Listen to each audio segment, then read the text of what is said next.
Ah, punong-puno po ng panganib ang lugar na to dahil nandito po yung mga kalaban natin. Isa po itong lungga ng ating mga kalaban, mga idol, no? Kasama ko po si Niljan. Yan.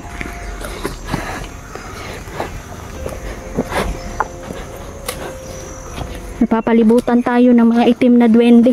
At yung pag-asa ko, mga idol, pag-asa namin na makuha at mapatay yung brudyo na malakas na mangkukulam ay makuha yung buhok, makakuha yung mga na-hypnotize natin na isang itim na duwende, no? Sana ay madala na niya yung buhok ng brudyo. Mahirap din na mission yun, mga idol. Kaya kailangan din niyang mag-ingat dahil baka mapansin siya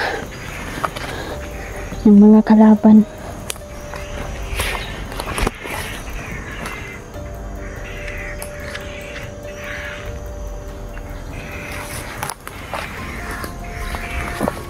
Yan, Sir Hiro Yamamoto, shoutout po.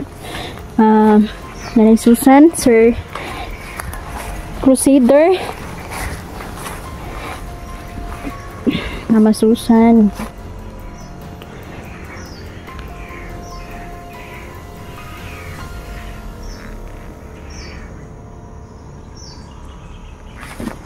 Ate Lucille, si Mawilita Puhatas, and Ma'am Parlene. Continue lang kayo, mga idol, ha? Kung nagbi-business kayo, huwag kayong sumuko, mga idol, no?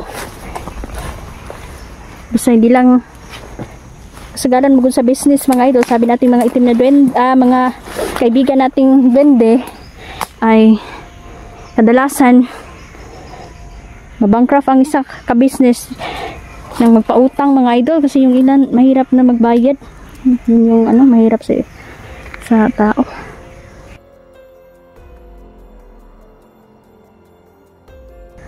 So, huwag lang kayo magpapautang para yung business na nyo ay tuloy-tuloy ang paglago.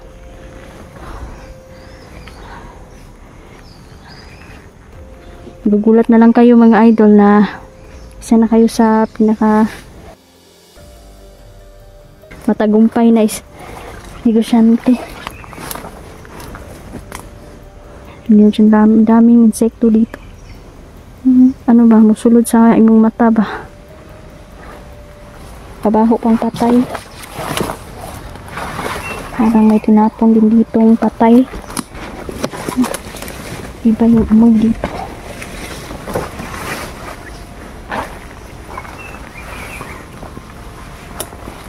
Yan, si Ate Pitang. Shout out Tita Dailin. Sa lahat po ng mga nanonood.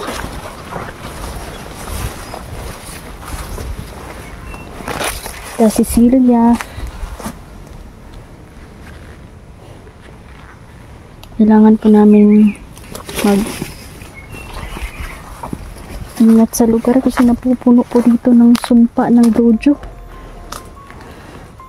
Baka bigla lang tayong manghina ba dahil nabitag na tayo sa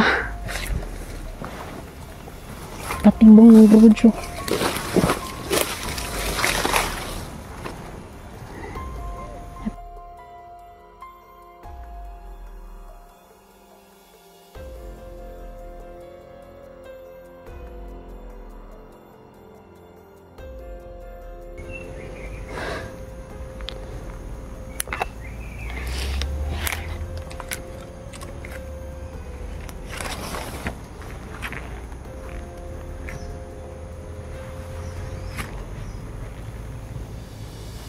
Ang dami insekto.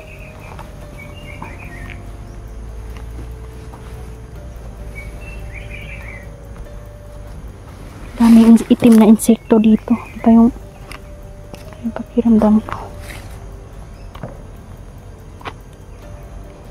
Kahit sa tenga yung pumapasok.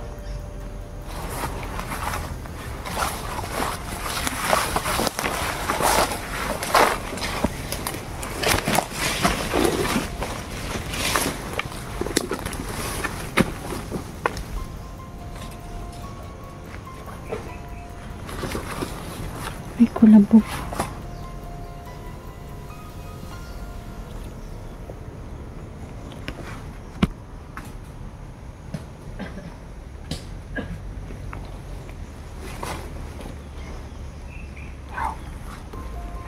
Ito. Laban ako. Meron ba? Tagulilong yan ba? Nagtagulilong. Kala niya hindi siya makita.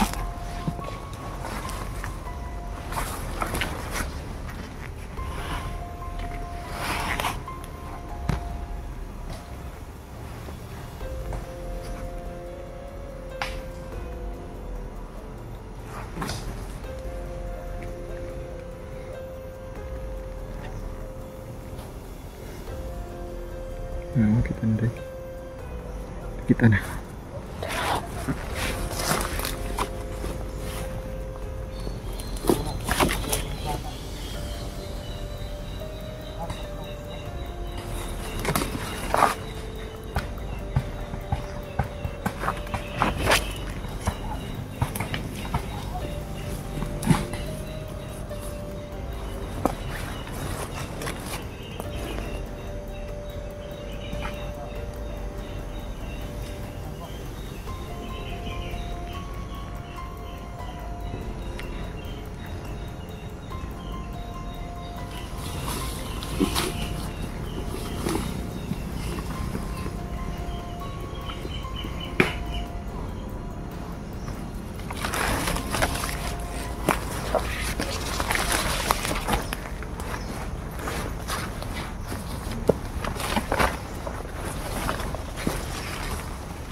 Kumpirmado, tauhan to ng brojo.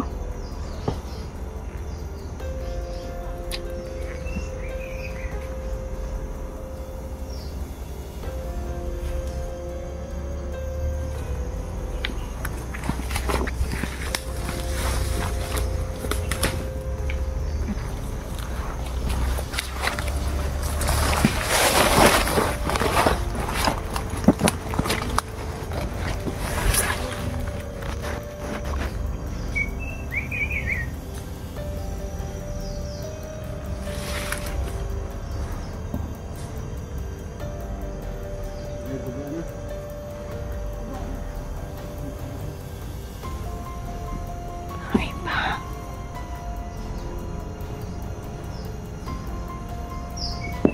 Ay, pakiramdam ko nga ito. May nararamdaman kong akong hindi maganda dito.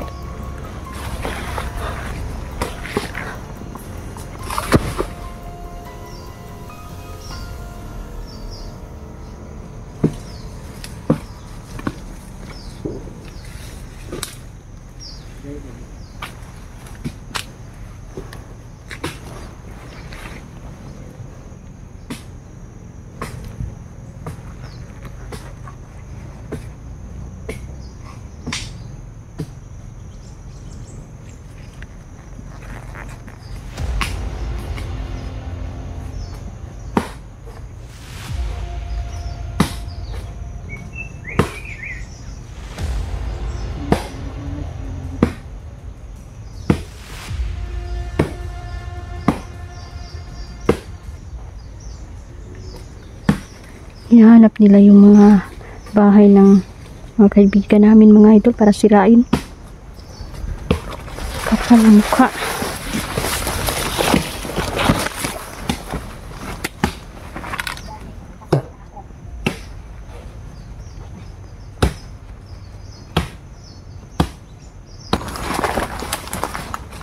Hihintayin ko pa rin ang signal ng itim na 20 para masimulan na namin ang pagpatay sa brojong ito. Matigas, magaling din itong magtago ang brojo, mga idol, kaya kailangan natin kumuha ng isa sa mga buhok niya o bagay na pagmamay-ari ng brojo para matapos na ang kasamaan niya.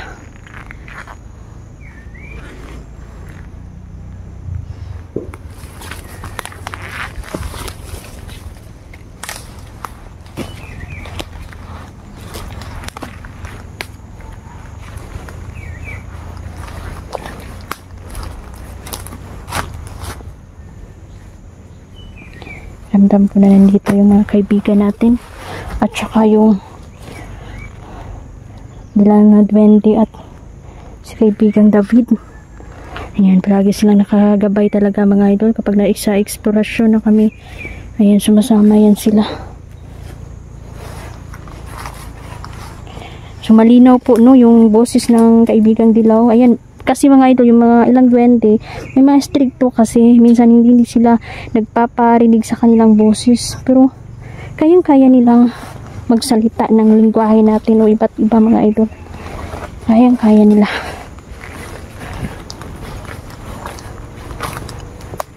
Kaya minsan naiintindihan po natin sila dahil gusto nila mga idol na iparinig sa inyo at maintindihan natin. Napakabait ng mga duwende nating kaibigan. O, ayan. Mamaya mga idol, mamili kami ng mga paborito nila. Para naman ay masuklian natin sila sa mga tulong na ginawa nila sa atin.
Depende kayo.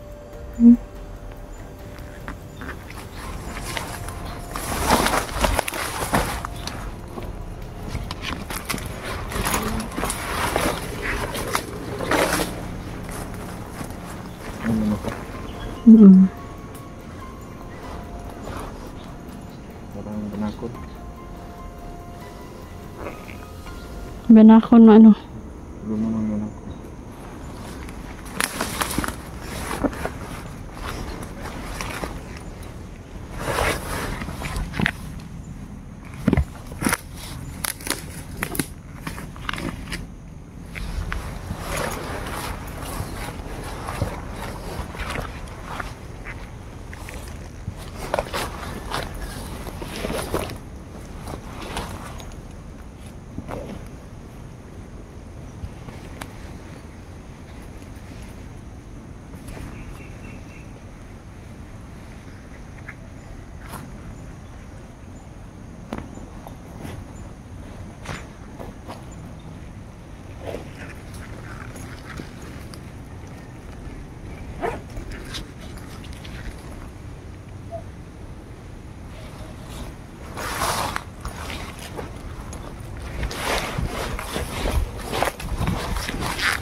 Kung kailangan na talagang madala si Papa sa dagat mga idol.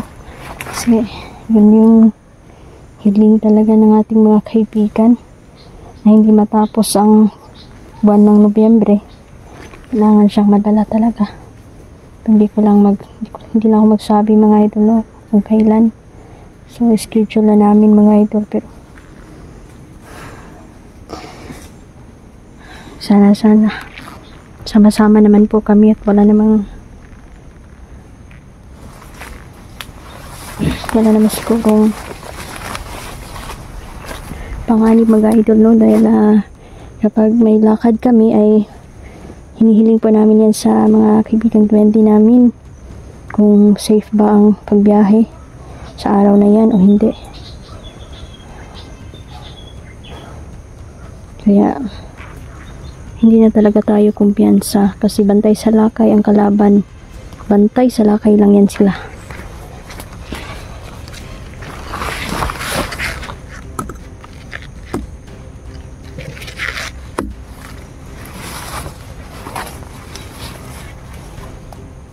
Ramdam po dito na yung mga malalaking ahas.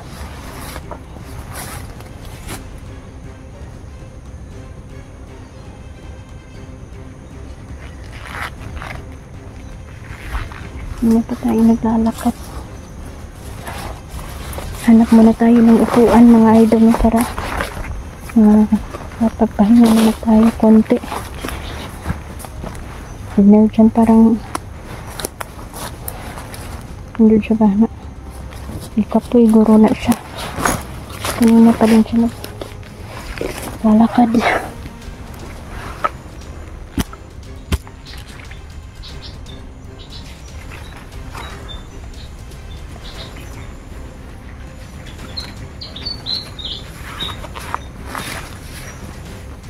Nagabi ka laban, ikaw mo yung kapon.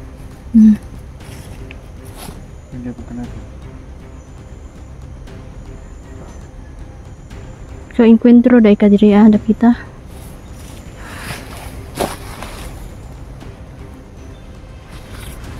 Yung tuho na gapon.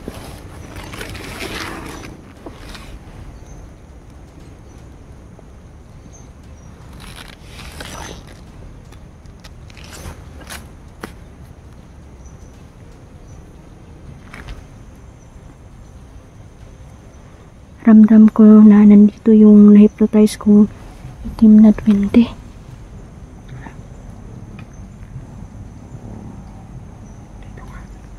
Kaibigang Lobo? Ikaw ba yan?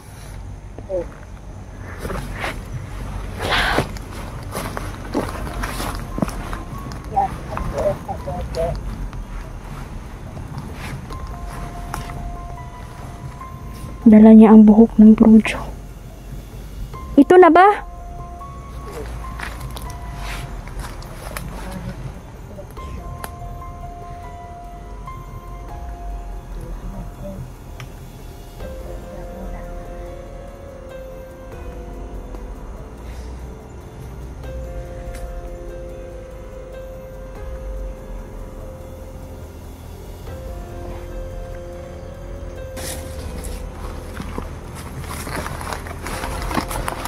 Yan.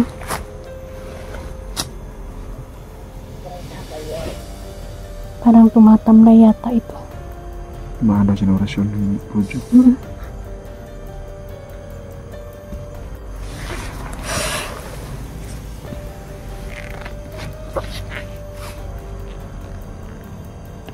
Ang buhok ng Brujo.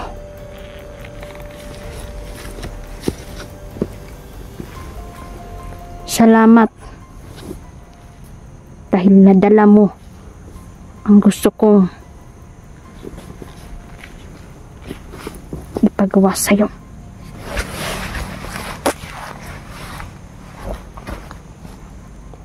Mukhang sundan siya rin. Nalita ko ay mag-asawa sila. Totoo ba yan? Sundan siya rin. Kayo, dalawa sila, pagpudyon.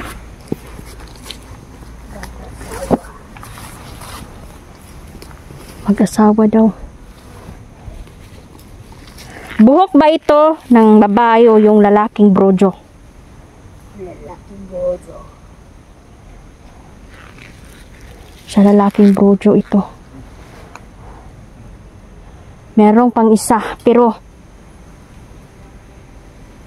parang masama yata ang tama mo. Natamaan ka ng orasyon ng Brujo. Siguro natunugan ka na. Kaibigang Lobo. Nasundan siya, Nel, dyan. Ramdam ko na may mga itim na duwende sa paligid. Katayin mo na yan.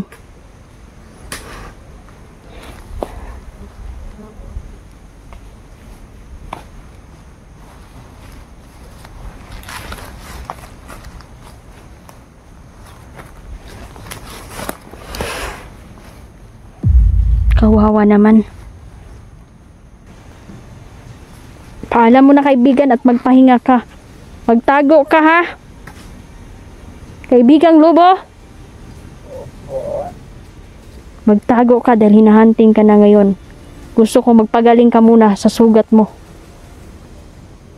Alam mo naman kung paano yan. Pagagalangin dahil meron na naman akong orasyon. Ilang araw lang yan. Manunumbalik na ang lakas mo uli.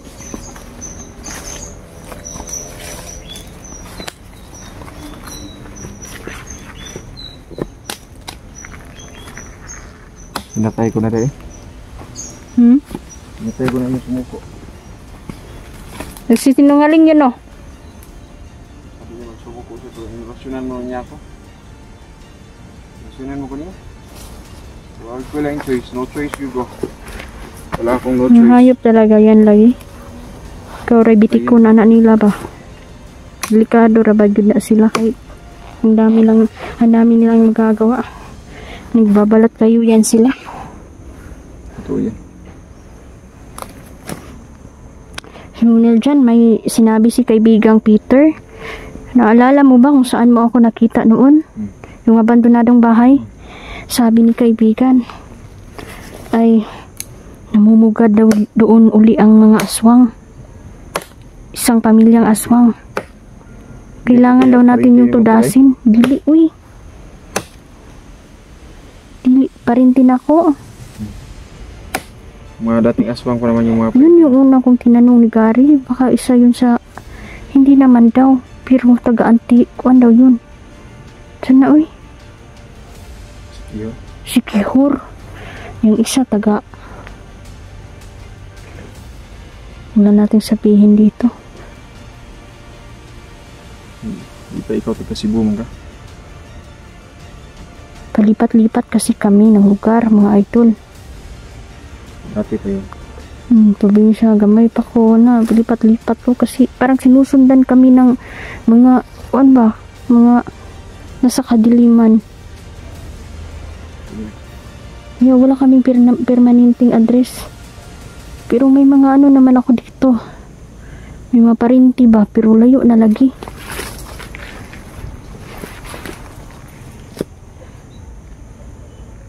So ayan mga idol, no, kailangan po namin yung puntahan siguro yung kung saan ako nakatira dati. Sabi ni kaibigang Peter ay ang dami na naman ngayong nahahawaan na aswang.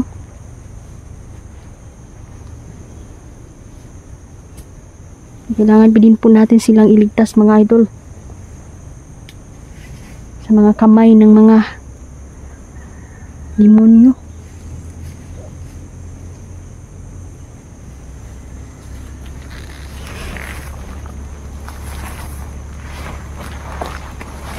Halang ang bituka ng mga aswang na to mga idol, dahil kahit araw ay kaya nilang lumabas. Yung ilan kasi ay sa gabi lang. Ngunit itong mga aswang na to, sabi ni Peter, hindi na daw mapigil-pigil. Dahil wala nang takot. Madami nga yung aswang kasi yung... Tago Alala mo natin yung ito. sinabi sa akin ng tiyuhin ko. Na inatake sila ng maraming aswang ngayon. Yung sa bahay nila. Aswang yung kuhan yun. Hindi lang bandido yung dumadami dito, pero mga aswang dito. Mukhang sinasamantala din ng mga aswang yung kabisihan ng mga ibang hunter, no? Kasi parang sa sobra ka-focus na to sa mga bandido ay parang naging malaya sila at nagpaparami pala sila. Patago silang nagpaparami. Ito yan. At madami silang magagawa mga idol, no? Dahil lantaran ang kanilang pagpapalit anyo.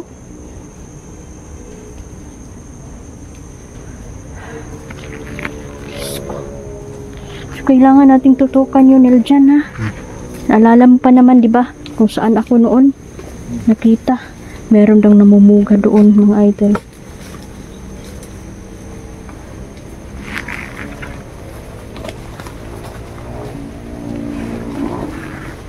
So, hindi tayo magpapadala sa takot. Yung ilan kasi mga idol, yung mga residente doon ay natatakot. Kasi gabi-gabi po, ay madalas po ay kumakatok ang mga aswang na to. Walang tigil sa pagkatok mga idol. Huwag nyo na po yung pagbuksan. Dahil sigurado po na dumugon gid mo anak. At yung ilan lang ng mga normal, walang mga agimat, hindi makalaban sa mga aswang. Kaya mag-ingat lang tayo. Mailhan man na mga idol, timbura man nagmanok ilang mata. Mailhan man na dayon ang mga mata sa aswang. Yan. Yung sabi ni Peter, may karanasan naman tayo mga idol, madali natin silang makilala. Sus, no. Punong-puno talaga ng kasamaan ng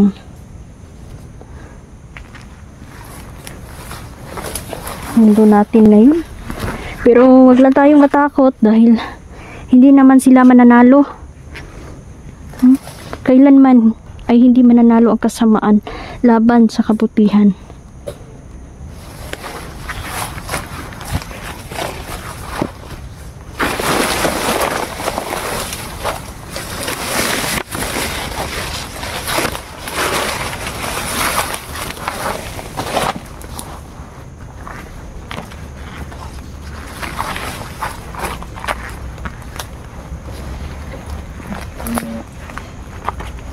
Tikitan tayo din. Ngayon, nagkaroon ng tip sila. May nataroon din. Wala naman kayo mga bandido kung nabantayan. Ito yung tiniwawala yung mga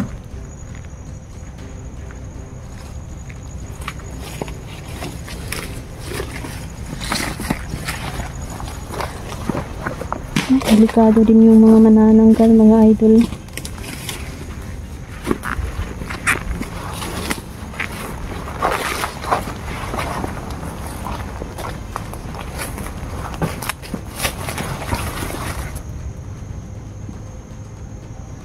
Ano dyan, magkuhan sa ta. so, karang insekto yung Kahit sa tenga pumapasok, no?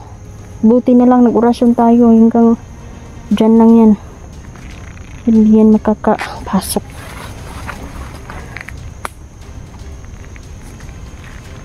Ingat lang tayo.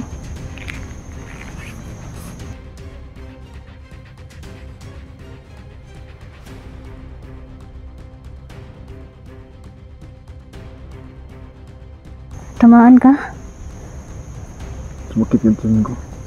Ininom ko lang tubig sa balon, hindi yung tinawala naman. Kanina ka pang umaga eh, kagabi pa. Parang Wala ko nasabi sa'yo kasi ayaw ko mag-alala ka. Kailangan maligo ka sa dagat nila dyan. Sumpa din kasi yun. Walang ibabad natin yung sabi ng mga kaibigan namin. Kailangan hindi lang si Papa yung magbabad ng tubig sa dagat mga idol. Pati kami, no?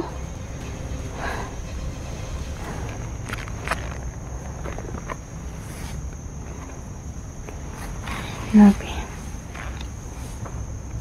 Kailangan lang talaga nating mag-ingat.